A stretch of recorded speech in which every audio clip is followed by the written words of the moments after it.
With pending disasters approaching like hurricanes or in the aftermath of a major event like an earthquake, it's not unusual to see people rushing grocery stores and supermarkets scrambling to stock up on basic supplies they'll need to survive. Though getting supplies is important, going to grocery stores and supermarkets during a disaster is actually a really bad idea. Since preparing for a disaster is not something that most people will do, you can expect these stores to be full of unprepared, desperate people scavenging the remains of the depleted shelves and inventory.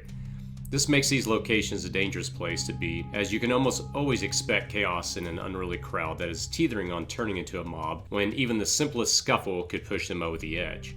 However, grocery stores are just one of the several places you'll need to avoid before or after a disaster. In this video, we'll discuss the places to avoid when disaster strikes and how you can prepare in advance so that you don't need to go near these locations we'll cover.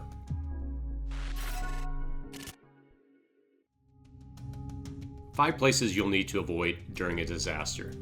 Number one is grocery stores. As already mentioned, going to grocery stores and supermarkets is a really bad idea since you can expect a mob of desperate, unprepared people, which presents a huge security risk to you. With so many people trying to get the same basic supplies like food and water, grocery stores won't have enough stocks to accommodate all of the demand. With the limited supply of goods, most people will be mentally distressed during a disaster, and it won't come as a surprise to anyone if they become violent or aggressive in trying to get vital supplies. This makes these type of locations probably the most dangerous in these moments. The sudden surge of people and demand is not the only problem as to why supplies will be scarce. Most, if not all, grocery stores and supermarkets in the US use what we call a just-in-time delivery system in getting the stocks for their respective stores. This type of system basically provides stores with only enough stocks that they will need for a typical day, making them susceptible to sudden demands like during a disaster. This is why even if there is an unexpected disaster, stores simply cannot adjust their stocks and order more at the same level of demand, since the just-in-time system relies on a delicate and complicated process, making it almost impossible to scale up quickly under these types of unexpected load. In order to avoid going to grocery stores during a disaster or just prior to it, you need to prepare in advance. It's important that you have a stock of food that are not easy to perish, as well as clean water in your home, even if there isn't a disaster approaching. The reason for this is that disasters can happen anytime and without warning. So if you're not prepared, you'll be scrambling for supplies like everyone else. When getting food and water, it's important that you at least have a 2 weeks worth of supplies, since you'll never know how long a disaster will last or when help will arrive. Make sure that you have separate clean water used for cleaning and another one for drinking. Also, make sure that your home has an ample space to store at least a minimum of a 2 weeks worth of food and water. You should also consider that power might go out, so you might need a small generator to power your refrigerator so food won't go to waste. Number 2, banks. Another dangerous place to be during a disaster are banks, especially at ATM machines. In this cashless age, people are becoming more reliant on using credit card or debit cards for their transactions. And why not? They're more convenient and they beat carrying cash in your wallet.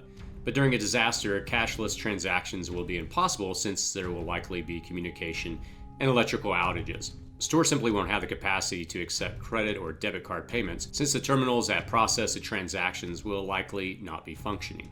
ATM machines won't be working as well since they require electricity and a line of communication with a bank to function. One example of this is when Pacific Gas and Electric, PG&E, and Southern California Edison decided to cut power to the majority of their customers for several days to prevent the risk of wildfires just recently here in California. Since ATM machines and credit card terminals rely on electricity to function, it was advised that residents affected load up on cash prior to the power outage. There's a possibility that ATM machines could be affected by the power outage, and this caused residents to line up at ATM machines to withdraw as much cash as they could. Another example is after Hurricane Maria hit Puerto Rico. One of the effects of the strong hurricane was that there was an electrical and communication outage in the entire country, making many ATM machines useless. Stores and merchants also were unable to process credit or debit card payments during that time, making the country rely on cash-only transactions. This was problematic, especially for those who were unable to load up on cash prior to the disaster. They couldn't purchase important supplies from stores that were open since they couldn't use their credit card or debit cards. And at the places where ATM machines were functioning, the lines were extremely long. The cash supply on these machines, by the way, is not infinite, and not everyone who lines up is going to be able to get the cash they need, so prepare for that in advance.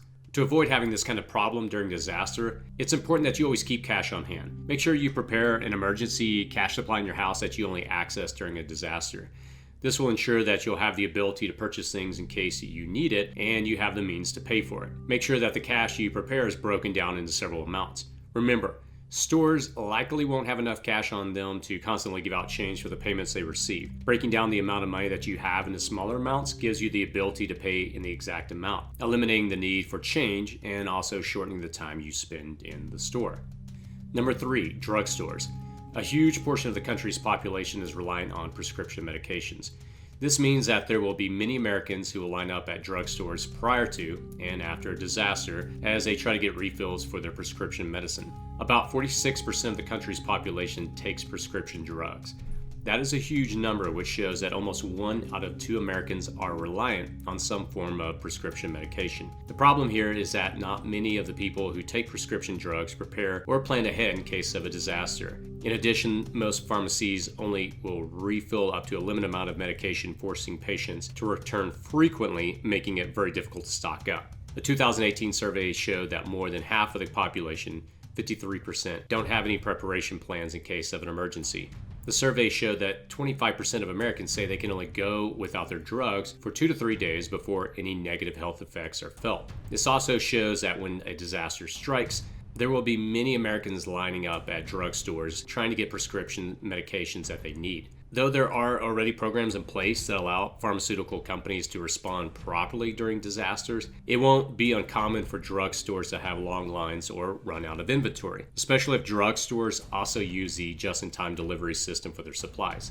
Like point number 1, when this happens, expect people to get desperate. Aside from the long lines and inventory running out, most drugstores that are open during a disaster won't be able to process any other forms of transactions other than cash. This could be a problem for people who weren't able to prepare enough cash for their medications. And as mentioned earlier, when people are in a stressful situation, they become mentally distressed, experiencing depression, anxiety, or even post-traumatic stress disorder, PTSD. Couple this with the desperation and feelings of having their personal safety and well-being threatened, they could commit violent acts just to get their medication.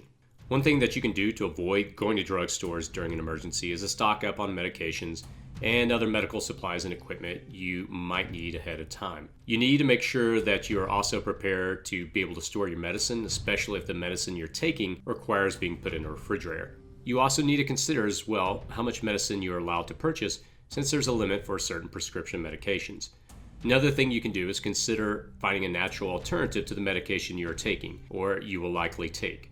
Number 4, high-density population areas. If you live in a high-density population area like an apartment building, high-rises, or downtown areas, then it is even more important that you are prepared for disaster. This is because high-density population areas are one of the most dangerous places you can be and you need to avoid during a disaster. One of the main issues with high-density population areas is that it is filled with a whole lot of people that are probably not prepared to survive beyond a few days at best. And in a disaster situation, people are also going to be one of the biggest threats to your safety and security. The chances of social unrest and crimes in these areas are high, especially if supplies are limited and help is nowhere to be found. In apartments and condominiums, the threat is increased since people live close to one another. It makes it much easier for others to try and break into other units to steal supplies. Other apartment units even have multiple families living in one unit, making prepping very difficult. Apartment complexes and condos are often good targets for marauders since they can raid many units in just one building, allowing to possibly get more supplies from people living in the building. This makes security and protection one of the primary concerns if you live in an apartment complex. Another problem you'd experience in high-density population areas is that it doesn't really provide much space to properly prepare.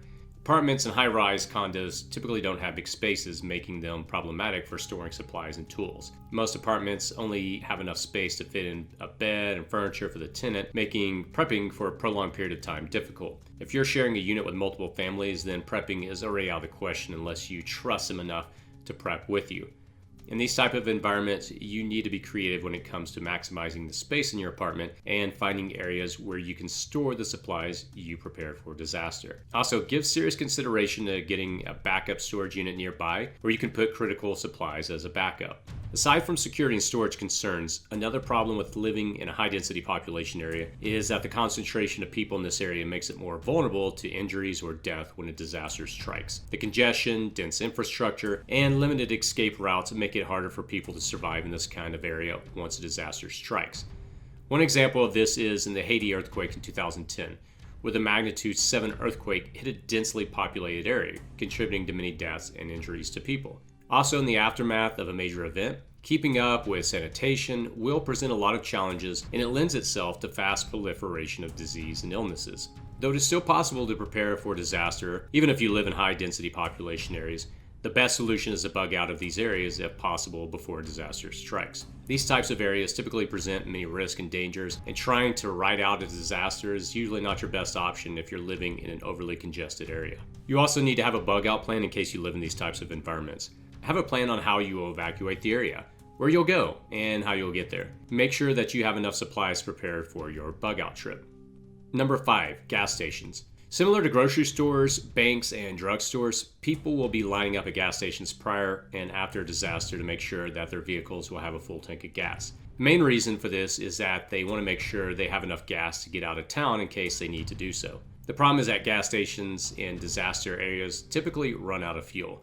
An article showed how quickly gas stations run out of fuel after a disaster has been declared in an area. When an emergency was declared for Hurricane Michael in October 2018, the first day of the declaration resulted in 13% of the total gas stations exhausting their fuel supplies. By the time the hurricane made landfall, about 35% of gas stations were already out of fuel. The trend lasted for 7 days after the emergency was declared. It was even worse during Hurricane Florence in 2018 and Irma in September 2017. 5 days after the emergency was declared, 69% of gas stations in the areas affected by Hurricane Irma were already out of gas. When Hurricane Florence hit, 73% of gas stations were already out of fuel. This made it extremely difficult for other people to find gas stations to fill their vehicles. If you aren't prepared, you may find yourself without gas in your vehicle during a disaster, making any bug out plan you have more difficult. To avoid being in the situation, the best you can do is to prepare ahead of time. One of the things that you can do is try, as best as you can, to maintain your gas tank above 1/2 full all of the time. Doing this will give you extra fuel to use when you're looking for gas stations that still have fuel. Make sure you always have an ample supply of fuel in your vehicle, and also ensure you don't just get stuck somewhere without fuel when disaster strikes. Another option is that you can store as much fuel as you can in your home so that you don't need to go to any gas station to refuel your vehicle's fuel tank. Obviously, be sure to study how to properly and securely and safely store your gasoline. Disasters can happen anytime and anywhere, unannounced and without warning.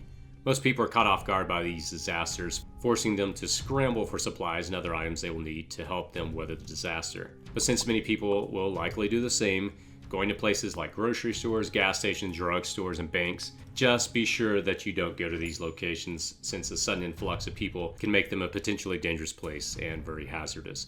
To avoid being put in this situation, it's important that you already have a plan in place so that you don't need to scramble for supplies and items. If you enjoyed this video, please click on the like button, share on social media. If you have any suggestions or any additional feedback, please place that in the comments section below, as I always learn so much from the community. As always, be safe out there.